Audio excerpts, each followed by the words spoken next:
салом тамошобинони арҷманд, хабарҳои муҳими радиои озодиро аз рӯзи панҷшанбе 24 апрел тақдим мекунем. имрӯз парлумони тоҷикистон аз бастаи 11 тағйиру иловаҳои пешниҳодии ҳизби наҳзати исломӣ ба қонун дар бораи интихоботи маҷлиси олӣ танҳо дуи онро қобили қабул донист. ин тағйирот марбут ба пур кардани протоколҳои интихоботӣ бо худкор ё қалами ранга ва ҳамчунин бозгардони гаравпулии интихоботӣ дар сурати сабти ном нашудани номзад будааст. мизони гаравпулии номзади интихоботӣ баъди тағйироти нав дар ҳудуди 4000 сомонӣ муқаррар шудааст. парлумони иборат аз аксар аъзои ҳизби ҳокими халқи демократӣ аз ҷумла пешниҳоди шомил кардани намояндагони ҳизбҳои дигари сиёсиро ба участкаҳои райдиҳӣ қабул накард.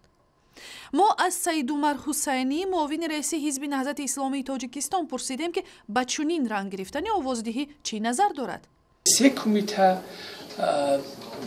ҳамин ду банда рад накардааст ва яъне қобили қабул донистааст. ҳамин ду қисматро ва ҳукумати ҷумҳурӣ ҳам дар ин бора изҳори назар накард, яъне мухолифат накард. бинобар ҳамин чизро дар назар гирифта саркумита ҳамин ду бандра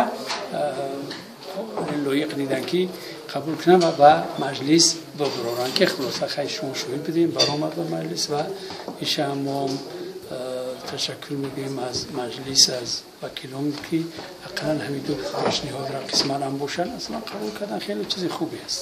маҳз пешниҳодҳои қабул нашуда метавонистанд шаффофияту адолати интихоботиро таъмин кунанд.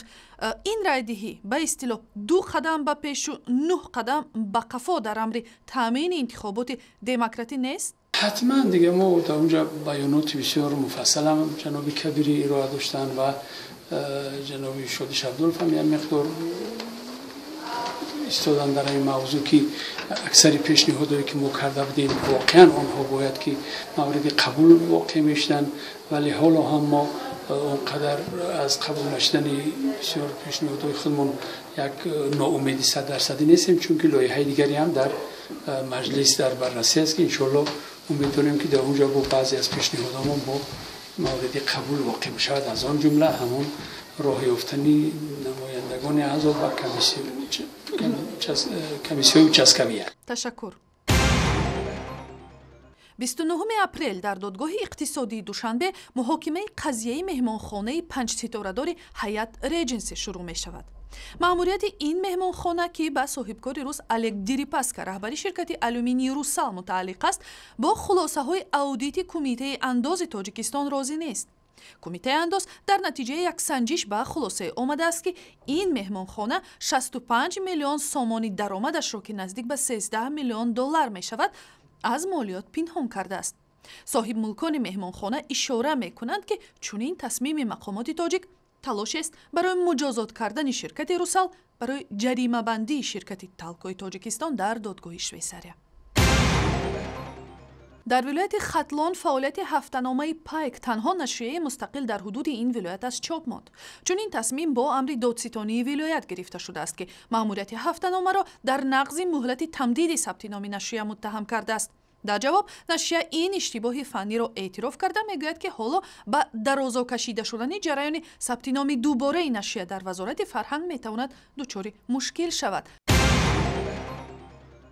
падари Усмоналӣ Ғайратов, сарбозе ки дар маъюб шудани Шаҳбол Мирзоев айбдор мешавад, аз фарзандаш ҳимоят кард ва гуфт ки тарафдори дар чаҳорчӯби қонун муҳокима шудани писараш аст. Муҳаммад Шариф Ғайратов, корманди додситонии кулли Тоҷикистон, бовар дорад ки ҳодисаи рухдода миёни писараш Усмоналӣ ва ҳамхизматаш Шаҳбол Мирзоев на он таврест ки матбуот мегӯяд ва гуфт ҳарчанд ҳанӯз бо писари боздоштшудааш дар мавриди вуқӯи ҳодисаи ахир суҳбат накардааст, аммо ба ин бовар аст ки фарзандашро туҳмат мекунанд.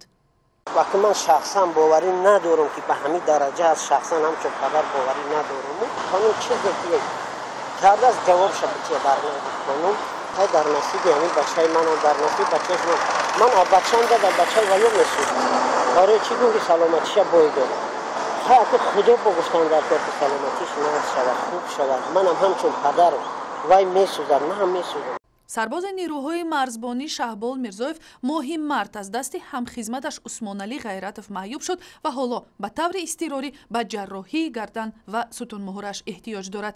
мақомоти марзбонӣ аз таъмини харҷи амалиёт худдорӣ карданд.